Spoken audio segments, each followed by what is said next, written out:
Hi అండి. Crispy chips ఎలా తయారు చేయాలో ఈ వీడియో ద్వారా నేను మీకు చెప్పబోతున్నాను. ముందుగా ఒక బౌల్లో మైదా పిండి తీసుకొని 2 స్పూన్ల నువ్వులు, 1 స్పూన్ జీలకర్ర వేసుకోవాలి. తర్వాత ఈ పిండిని కలుపుకొని కొద్దిగా నీళ్ళు యాడ్ చేసుకుంటూ చపాతీ ముద్దలా వచ్చేంత వరకు కలుపుతూనే ఉండాలి. తర్వాత చిన్న ఉండలు తీసుకొని చపాతీ పీట మీద చపాతీ కర్రతో చిన్న చపాతీలుగా చేసుకోవాలి. చపాతీల కంటే కొంచెం మందంగా ఉండేలాగా వీటిని చేసుకోవాలి.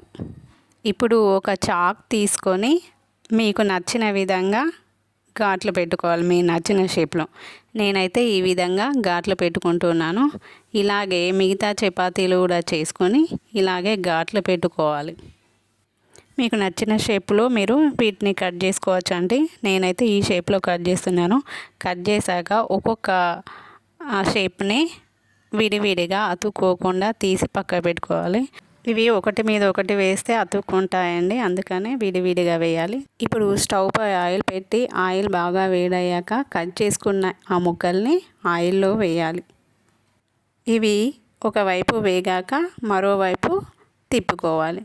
ఇలా గోల్డెన్ బ్రౌన్ కలర్ వచ్చేంత వరకు అన్నింటినీ వేయించుకొని పక్కన పెట్టుకోవాలి.